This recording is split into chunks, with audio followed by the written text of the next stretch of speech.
सालों पहले वरुण पर्वत के पास एक राज्य बसा हुआ था। उस राज्य में एक बड़ा सा सांप मंदविष भी रहता था। बूढ़ा होने की वजह से वह आसानी से अपना शिकार ढूंढ नहीं पाता था। एक दिन उसने एक तरकीब सोची। वह तुरंत मेढकों से भरे हुए एक तालाब के पास गया। वहाँ वह दुखी सा होकर एक पत्थर के ऊपर बैठ गया। तभी पास के पत्थर पर बैठे एक मेढक ने उसे देखा और उससे पूछा, चाचा क्या बात है, आज आप खाने की तलाश नहीं कर रहे हैं? अपने लिए भोजन नहीं जुटाएंगे?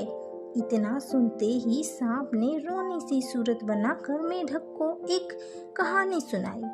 सांप ने कहा, मैं आज भोजन की तलाश में किसी मेढक के पीछे पीछे जा रहा था। अचानक से मेढक ब्राह्मणों के झुंड में जाकर छुप गया।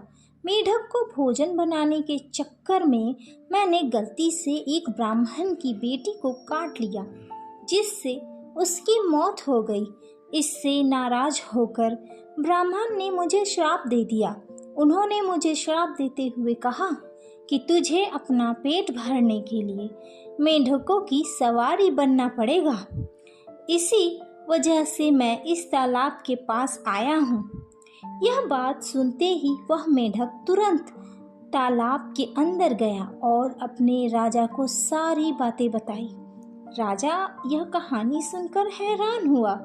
पहले तो उसे बिल्कुल भी यकीन नहीं हुआ, लेकिन कुछ देर सोच विचार करने के बाद मेंढकों का राजा जलपाक तालाब से बाहर निकलकर एकदम कूदते हुए सांप के फन पर जाकर बैठ गया।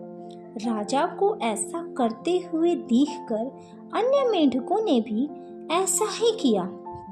सांप समझ गया था कि मेंढक अभी मेरी परीक्षा ले रहे हैं। सांप भी बिना विचलित हुए आराम से सबको अपने फन पर कूदने दे रहा था और उन्हें घुमा रहा था।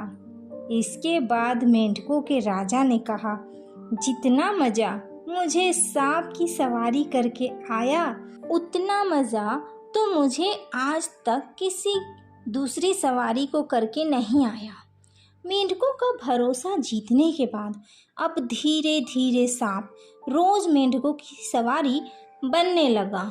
कुछ दिन बाद चतुर सांप ने अपने चलने की गति थोड़ी धीमी कर दी।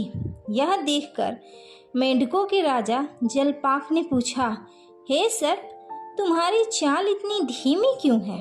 इसके जवाब में सांप ने कहा, एक तो मैं बूढ़ा हूँ और ब्राह्मण के श्राप की वजह से बहुत दिनों से भूखा भी हूँ। इसी वजह से मैं थोड़ा धीरे चल रहा हूँ।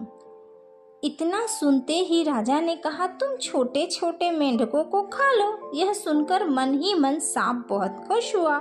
उसने कहा, राजन, मुझे ब्राह्मण का श्राप है, मैं मेढक खा नहीं सकता हूँ, लेकिन अगर आप कहते हैं तो मैं खा लेता हूँ। ऐसा करते करते वह रोज छोटे छोटे मेंढकों को खाने लगा। धीरे धीरे वह सांप मोटा ताजा तंदुरुस्त हो गया। अब सांप को बिना किसी मेहनत के आराम से खाना मिल जाता। सांप बहुत खुश था। मेढक सांप की चाल अभी भी नहीं समझ पाए थे। मेढक को राजा को अभी भी सांप की इस साजिश की भनक नहीं थी। एक दिन सांप ने मेढक के राजा जलपाक को भी खा लिया और तालाब में रहने वाले लगभग सारे मेंढकों के वंश का नाश कर दिया। तो इस तरह सांप ने तालाब के सारे मेंढकों को खाकर खत्म कर दिया। तो इस कहानी से हमें यही सीख मिलती है कि किसी भी शत्रु की बात का जल्दी भरोसा नहीं करना चाहिए। इससे खुद की और अपने ही लोगों की हानि होती है।